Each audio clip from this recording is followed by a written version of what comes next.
Good morning, I was going to say good afternoon, but I don't think we have anyone from that time zone. Let me check the list. Oh, a few, yes. Good morning, good afternoon to those international attendees. We are just going to wait one more minute for the room to fill up. Thanks very much for your patience and thanks for being on time. We're going to get started really soon and we're going to finish bang on 30 minutes past the hour.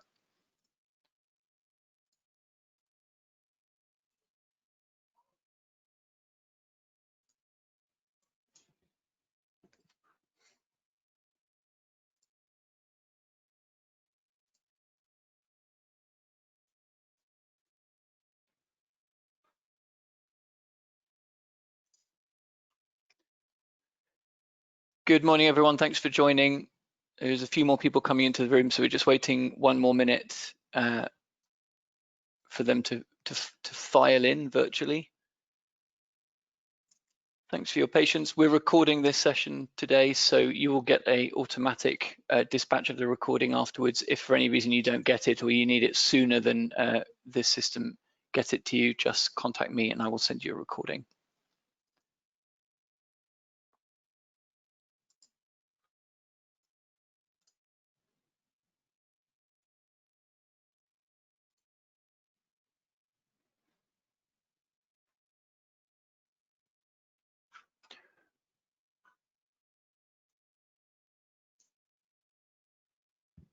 Okay, we're just still getting a few people joining.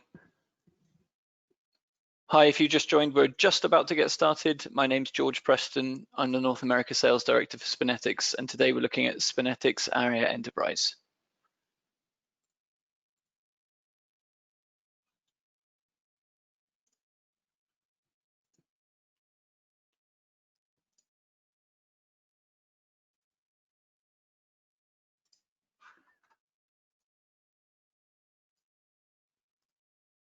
You should, once I've swapped them around, see a slide which says ARYA Enterprise. If you can hear me, but you can't see a blue faded background saying SpinetiX ARYA Enterprise, then please let the team know here in the questions panel. A couple of people telling me that things are okay, which is great. Thank you very much for the feedback. So let's get started. Yes, thank you, Roderick. Super. Okay. Wow, we've got a big audience today. It's a slightly too big or really too big an audience to do audio questions. So let's talk about a bit of housekeeping first.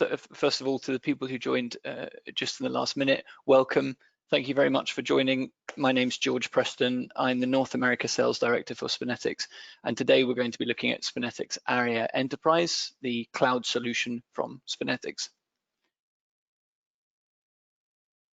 Questions today are going to be done with text. You're probably familiar with the GoToWebinar panel now, so just if you have any questions during the event, we're going to stick to 30 minutes because I know everyone's busy. If you have any questions, just use that panel. I'll try to answer questions which could help the whole group. If it sounds like I've ignored a question or I don't address it or I address it partly, don't worry, we get a list of all the questions and who asked them sent to us by GoToWebinar after the event, and we always make sure that we follow up and answer them. So with that, let's go on and start this presentation. I'm going to say now, I'm not going to spend lots of time on slides during this because I think one of the really neat things about ARYA is just how well it presents. But a few points to remember: this is a cloud-based system and it's designed for the end user. Now, that almost sounds like it doesn't need saying, but in the context of the other products, it's important that ARYA Enterprise is always a system which the end user is using. It works with any current SpinetiX player. So you will probably have heard about our HMP 400 device, which is on the market now, just hit the market recently. But the existing family of products, the Diva Player 300 and the 350, which are in their tens of thousands around the world, some of which were bought 5 or 6 years ago, are compatible with SpinetiX ARYA. So our commitment to backwards compatibility is there as much as we can. We can't do it with the HMP 200 because there just isn't the power, but it means that everything you see today is a possible upgrade option for any deployment you have with the 300, 350 or ARYA. The third thing about SpinetiX ARYA Enterprise is that it's completely compatible with Elementy. That's our expert tool for creating data-driven content, synchronized screens, streaming, interactivity, and so on. Content that you make in Elementy or have made in Elementy before can be uploaded into ARYA as an object that you can schedule, just like anything else. And probably one of the most important things is you can only buy SpinetiX ARYA Enterprise through the professional channel. End users cannot buy Enterprise directly. So let's go straight to a demo. I'm going to switch around to my browser. I'm not going to take you through the entire login process for ARYA because a sharp monkey could log into ARYA. Suffice to say, there's a special URL, arya-enterprise.spinetics.cloud. Let me just check everyone can see my screen there. arya-enterprise.spinetics.cloud. Up here is the URL, and then you get an opportunity to log in. There are different ways of logging into ARYA. At the free version, for example, you can use Google and Facebook logins.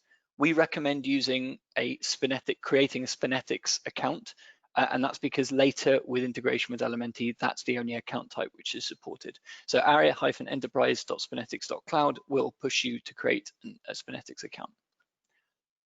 Once you've logged in, before we get to do with anything with the menu, you'll see this support box here. And this pops up in the bottom left-hand corner unless it's been disabled for a specific user account. That's important to know because you, the expert here, might deem it necessary to disable this type of support. Perhaps you have an existing contract with the end user or you know about their needs specifically. But by default, these people who are really part of the SpinetiX team, they're not bots or someone external, they are our support team and they're here for all working hours in US time zones to answer questions. So really first line support is provided with the product in the UI. And then you get to the main menu, which pretty much always looks like this. Because we're keeping ARYA as a tool which is suitable for the end user, we deliberately don't make the interface something which can get really bloated. And you'll see as I go through, we've tried to keep things very straightforward. Anything you don't see in the interface for, we have an answer for that with Elementy. A couple of things which are consistent from the discovery plan, the free version, is that you get the 9 templates in the discovery plan. There's an extra template here for wayfinding, which is just in, which is not available in the discovery plan, but these 9 you see. So if you have an end user who's been using the free version, has created content in these templates and wants to continue using it, then he or she can. Of course, because you're using ARYA Enterprise, instead of just being able to change the text in preset templates, you can now move these templates around. You can change the text. In fact, you can change the functionality of the template to do anything you like.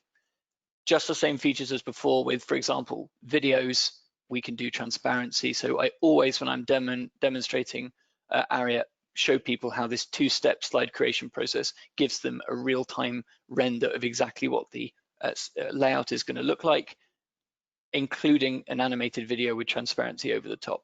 It's really surprising how many other web-based products can't do this. When we go back to create and you're at these 9 templates, remember the thing that we're trying to make it easy to do is for users to make things on brand very simply. So before editing any templates, I can take a logo. And then I've actually got this third-party tool in my browser which helps me pick colors and web pages, which is really useful. And that gives me a hex code which I can copy, and I can say, well, actually I want the other colors in the scheme to be that particular hex code. And you'll see everything on the slides now, those lines and those backgrounds here change to that kind of blue turquoise color. You can also change the font. So I haven't uploaded custom fonts because I'm using a fresh version of ARYA here, but I could do, I can upload fonts on the fly, and we are, I'm not going to go and search for a font now because it's going to be a mess going through my downloads folder, but you can show in a demo how to add a font on the fly and then select that. And again, it will brand all of the slides with that font. If you're appealing to end users who are in marketing or comms, or particularly anyone enterprise or retail for that matter, you really want to show them how that this is going to look on brand with what they have. And it's remarkable how close you can get to being on brand by using the right typeface and the right color scheme.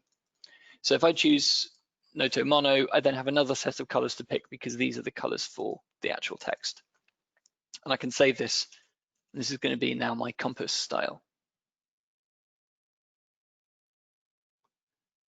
So now I have compass as a button here, which is a style pack. I can create new styles by pressing new, and then I can adjust all the fonts and everything else, and indeed all of the content of the templates.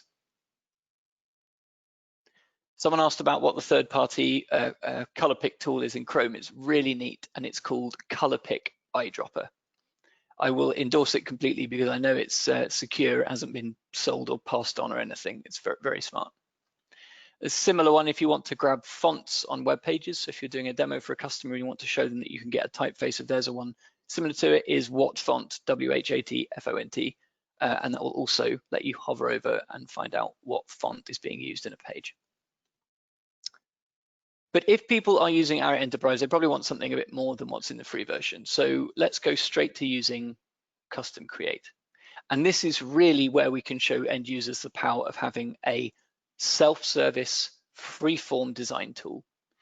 We've given the user helpers. So for example, when I'm creating things with this block of color, I'm told what the coordinates are. And I also get the dimensions as I resize. Why would that be useful? Because if you're using the product with a usually low cost or a simple LED screen that has a built-in processor which just takes a strip of the content either from across the top, or if it's a skyscraper type display in portrait down the side, actually it just takes a certain resolution, and you can make sure that you get your content to exactly that resolution so you match the screen output. And of course I can use color matching here as well. I'm actually going to use that same navy blue color. Actually, no, let's not use that. That looks terrible. We'll use a gray here, that's safer. And same thing I can do with my text and fonts. And I can add images and videos which I've uploaded before, or I can indeed upload things on the fly. I'm automatically going to get things to fit the frame that they're in, but if I hold down the control key on the keyboard, then it's going to keep the aspect ratio of the content.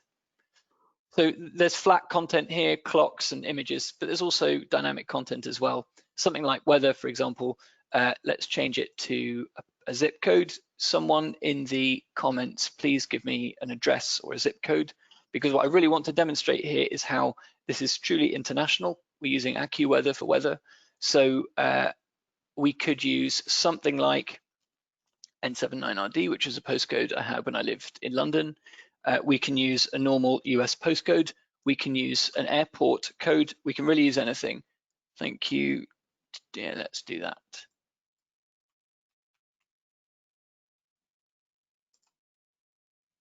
It will change to that weather source immediately. Of course, this is in Celsius, so don't be afraid. We'll switch over to Fahrenheit. And then smart things like if your end user says, okay, but I don't want it for 5 days, you don't have a complicated menu to select from. You just make the weather widget smaller and it's just going to switch to displaying 1 day. It's the same with news. Let me remove this picture for a second. If I want to show news and I have all of the news sources included here, lots of news sources, including international ones in multilingual, then I'm going to go and choose something that's usually quite safe. I can make this smaller, and ARYA knows automatically just to keep the text. Thank you to everyone who submitted zip codes and addresses, by the way. Sorry, I couldn't use them all. We have a few other widgets in here too, which were added recently. One which has always been there, which I just think I had such an about turn on QR codes. I used to think these are a real gimmick, and now you can do anything. So you can actually take a Google Maps link, which takes you directly to the transit timetable for a particular station, copy and paste the entire link, and then use it on the QR code. But anything works here. Let's, for example, if I change it to SpinetiX.com, changes in real time. If you're doing demos remotely, a really neat thing to demonstrate to the customer is how these change and they work. So if you hold up your phone to the screen now for that code, it changes. And being able to do some basic wayfinding with QR codes that show people traffic, or even I found taxi directions and dynamic QR codes is a really neat feature. A few other things on here as well. So we can add wayfinding, the ability to add wayfinding and then change the direction of the arrows. And you have some controls here about how many you want to include and how it's positioned. Simply implemented, but really answers that simple question end users have: I want to do wayfinding. And the same as well for a list of menu items. There's also another widget that was added recently. I should point out at this stage, you can do portrait and landscape content, and look how clever ARYA is at reformatting everything in portraits to make sure that everything fits on the screen. And it means if your end user has a mix of portrait and landscape screens, you don't have to effectively double how much work that you need to do for their content design. You can create pages in here as well. So I want to show you how I've created a page layout. And this second page, let me just go around my text again. The first page, which was Yorktown, I'm going to tag as Yorktown. And the second page, we're going to change just the weather. Imagine I'd done a project exactly how I wanted, or a file exactly how I wanted. But now I'm scheduling this and I want it to be different in each location. Well, this Austin one is what I'm going to tag Austin. So now I have kind of one object which has two pages. One's Yorktown, one's Austin, otherwise they're the same. And now we're going to go to the next page where we're going to schedule this. And instead of choosing specific devices, I'm actually going to choose a feature called Smart Sync. And what Smart Sync lets me do is match the tags of this content to the particular players. So I need to add some tags to my players before I can do that. So I'll come back to that in a second. For now, I've chosen a player explicitly. I'm selecting 24/7 playtime. What I can actually do is be more specific and say, for example, really, I just want this on certain days, or let's go from 6 till 10:20 in the morning local time. And now I've added that into the schedule bucket for that particular player. So if I go over here on schedule, let me not go too fast. I've been on create. Once I've done things in create, I want to move over to schedule. That's where I can see what the players are playing. I can really see because I get a thumbnail preview here of what's being shown. You can see one of these is blank. One of them's got the content which we just displayed. And I get a 5-second refresh on this preview. So it's not a real-time stream, but it's a good sign of what's being shown on the player at the time. And then I can click on that player, expand it, and I get a sort of stacked bar chart of what's showing. You can see I did it from 8 till about 10 a.m., and that's when it's not displaying anymore. I can, on the fly, add things here if I don't want to have to go back through create. Why would I do that? Well, what we find is actually that some people don't like creating content first. They actually like working with players and then pulling content onto the players. It's sort of a different create philosophy. Personally, I like the create way, but we can speak to everyone's needs by also having it in create, in schedule. Now you'll see here, we're using additive scheduling. So I put something in the schedule that was from 8 till 10 and it's there. And then I put something else in the schedule that's 24 hours. Well, that means this player is going to rotate between those two things. And when 10 a.m. rolls around at 10:01 or at 10 and 1 second, it'll switch to just displaying the 24-hour thing. If I want something to play as a priority, then I can schedule an item. I don't need to go and change everything so everything matches up. And I can say I want this to play as a priority and it to supersede everything else, and then it won't go into the loop. So if you have an advertisement or a message at a particular time of day that must play and not be sharing screen time with everything else, you can use that feature. Now, something I needed to do earlier was on the third part of the interface, which is looking at players. I need to give these players some tags. So my first player here, I might say this is public facing. Very common when we're doing enterprise projects that some screens might be available to the public. And this is going to be for the exec floor, let's say. I also might tag screens by the location. So one is Austin and this other one is Yorktown. And I can tag screens by output. I might say this is a 4K screen and this other screen here is going to be portrait. Add as many tags as I like. I can, of course, use tags to help me organize things here, but what they're really useful for is using that Smart Sync feature I told you about before. So if we go back over to Create, if I look at my files list, I've got everything I've ever uploaded, and I've also got copies of the slides which I made. And here in Custom, I'm going to go and edit that template I made before. I'm not going to change anything here. I'm just checking my 2 pages are right. I've got the Austin one and the Yorktown one, and they're tagged. And now when I go to schedule this, I can remove it from that player and I can say I want to use Smart Sync. What does that do? Well, I schedule it to the players according to the schedule I want. But when the player picks it up, it doesn't display both pages in a loop. It filters the particular version, the particular page it shows based on matching its own tags to the tags of the pages. It took me a bit of time, a couple of demos to get my head around just how powerful that feature is. But if you think about how you might want to scale to hundreds or thousands of devices and not have to keep lots of different copies of content that's just slightly different, is actually very powerful indeed. Let's look at alerts. Alerts here does exactly what it says on the tin. It lets you schedule something which will take over from everything on the screen without, you can even turn down the audio. I'm working out why I don't have any alerts in here. I'm sorry, let me upload something quickly. So you could have an alert slide which you've created. Okay, there's my fire alert, thank you. My browser window is always a bit slower with ARYA when I'm sharing it on GoToWebinar. So I've got my alerts, I can upload other things. These are all just preset templates, which I can of course change the text of here. They're just suggestions. And then I can put it on all my players. I have a button that says activate. So typically I'd say all, and then I can deactivate. As long as ARYA is configured in its default way with a firewall, which is using MQTT, all my screens in my office here have now changed to say leave now. And just as importantly, when I want to remove that, I can deactivate it.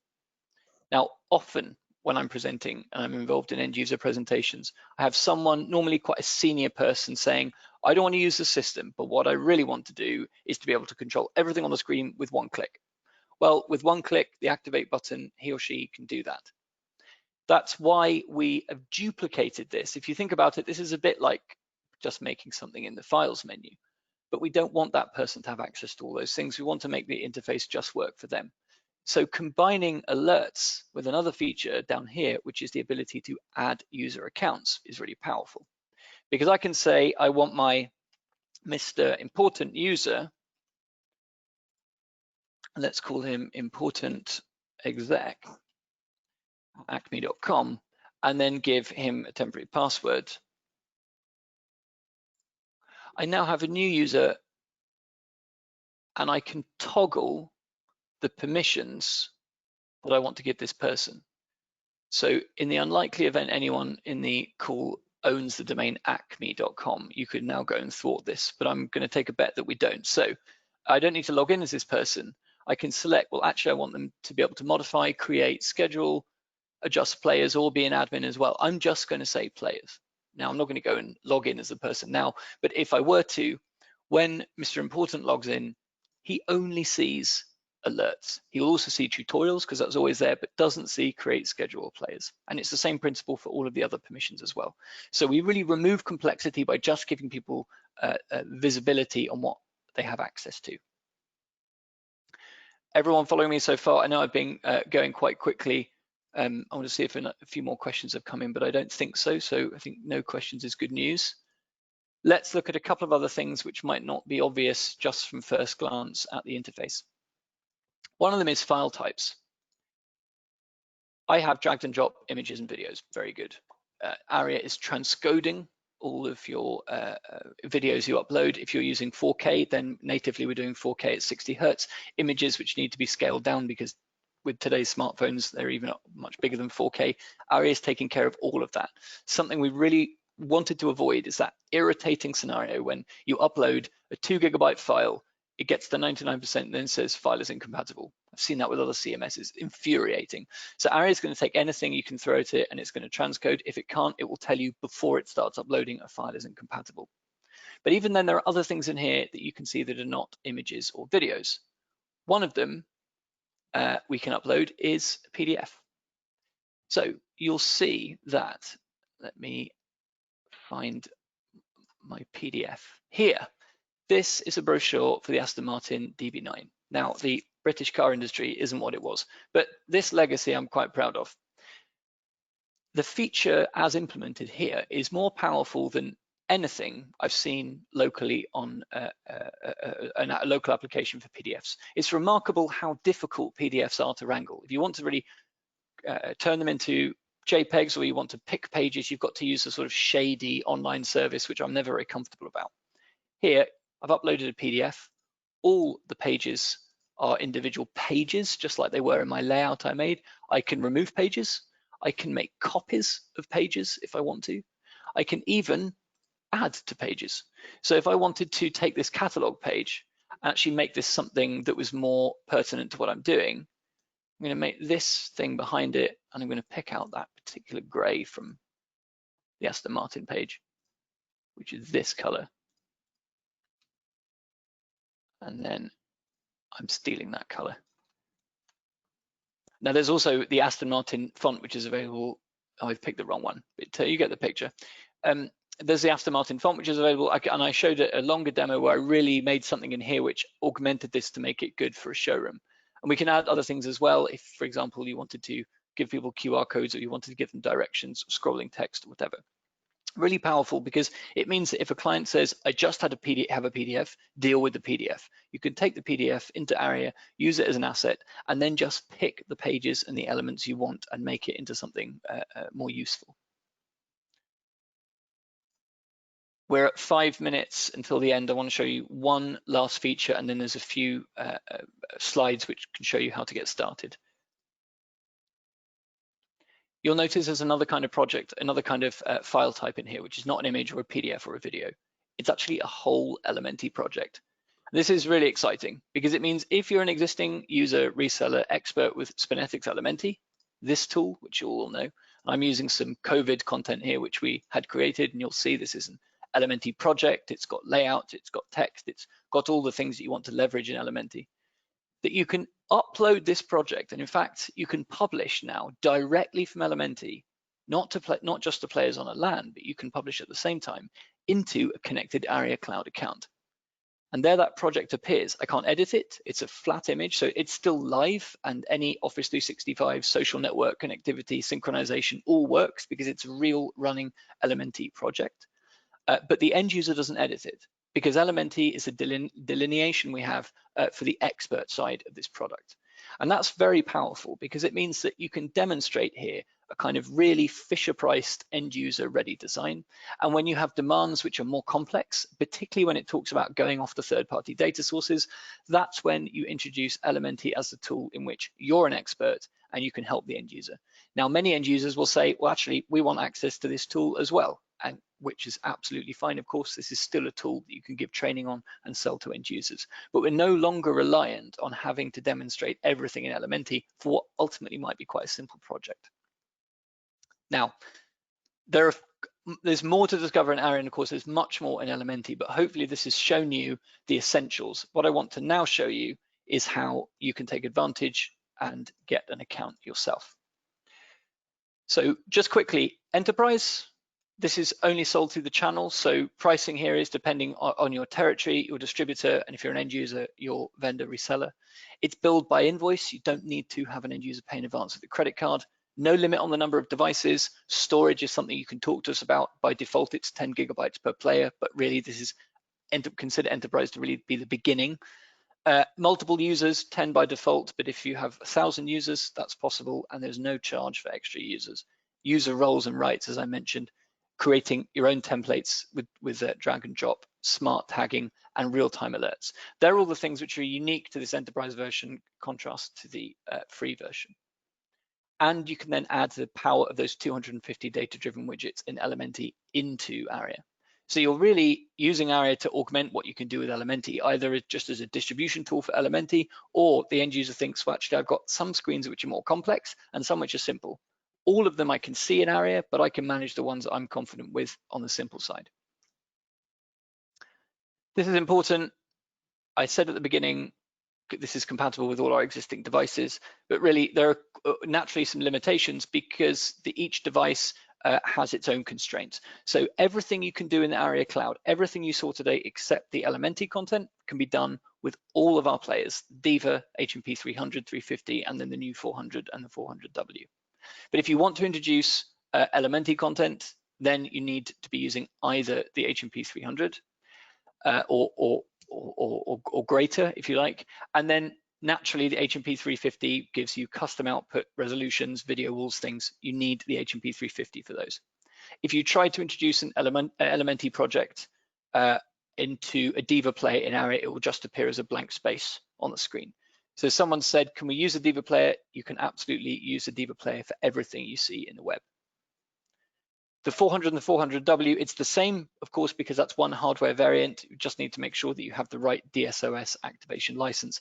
And of course, if you want to use full 4K 60 frames per second HTML5 content, that does require the HMP 400 or the 400W. Okay, what next? Am I going slightly over time? You can get started as a SpinetiX expert with a demo account that gives you access to everything I've shown you. No limits, no watermark, no limits on the number of players, no limits to space. Really go out there, promote it, use it in your office, demos, training, as much as you like. I'll show you the address for that in future.